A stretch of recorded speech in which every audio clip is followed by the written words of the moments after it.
कट्टरपंथी अपना एजेंडा चलाने के लिए एनजीओ का इस्तेमाल कैसे करते हैं, ये आप इस खबर से समझ सकते हैं। एक एनजीओ जिसका नाम माइल्स टू स्माइल है, उस एनजीओ के प्रमुख आसिफ मुस्तफा ने हाल ही में एक्स पर एक ट्वीट किया था। इस ट्वीट के माध्यम से उन्होंने हरियाणा सरकार पर कई गंभीर आरोप लगाए। उन्होंने फिरोजपुर झिरका का दौरा किया और ट्वीट कर कहा, मुझे ऐसा लग रहा है जैसे मैं किसी युद्ध क्षेत्र में हूँ।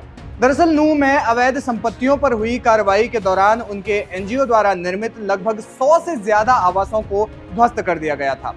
उन्होंने एक्स के माध्यम से हरियाणा सरकार पर और भी कई गंभीर आरोप लगाए।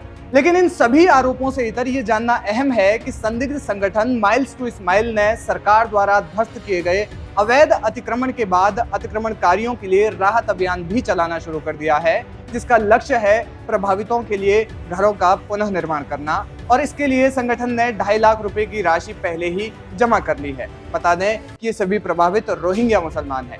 ऐसे में ये जानना अहम है कि माइल्स टू स्माइल है क्या और क्यों इस संगठन का नाम रोहिंग्याओं से जोड़ा जा रहा है। माइल्स टू स्माइल एक संदिग्ध संगठन है जिसका नाम पहली बार तब सामने आया था जब उसने 2020 में अवैध रोहिंग्याओं और दिल्ली दंगों में पीड़ित मुस्लिमों की सहायता के नाम पर लाखों रुपए की धनराशि जमा की और उनके लिए कच्चे पक्के आवास बनाए। सूत्रों के मुताबिक ये आवास अवैध भूमि पर बनाए गए थे।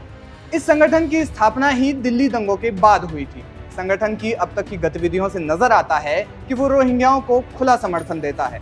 अब क्यों इस संगठन का नाम रोहिंग्याओं से जोड़ा जा रहा है? साल 2022 में इस संगठन ने हरियाणा के नूह में रोहिंग्याओं के लिए एक शिक्षण केंद्र की स्थापना की थी। इसके अलावा संगठन ने हरियाणा के नूह में शरणार्थी शिविरों में रह रहे बच्चों के लिए कुरान की कक्षाएं भी लगवाई थी और मेवात और नूह में कच्चे पक्के आवासों का निर्माण करवाया था। मेवात वही इलाका है जो मिनी पाकिस्तान के नाम से कुख्यात है, जहां मॉब लिंचिंग और हिंदुओं के साथ अपराध की घटनाएं होती रहती हैं। कई रिपोर्ट्स बताती हैं कि नूह में इस समय 2000 से ज्यादा रोहिंग्या रह रहे हैं। हाल ही में नूह में हुई बर्बर हिंसा के दौरान 20 से ज्यादा मामलों के तहत लगभग 25 रोहिंग्याओं को पुलिस ने गिरफ्तार किया। इन सभी लोगों पर आरोप था कि ये नूह हिंसा में उपद्रव फैलाने में शामिल थे। पुलिस की जांच में ये बात भी सामने आई है कि अमेरिका ने इन लोगों को रिफ्यूजी आईडी कार्ड यानी शरणार्थी पहचान पत्र दिए थे। नूह में बसे ये रोहिंग्या म्यांमार से हैं, जो 2017 में हुई हिंसा के दौरान अवैध तरीके से भारत में दाखिल हुए थे और उसके बाद माइल्स टू स्माइल की मदद से वे यहीं बस गए।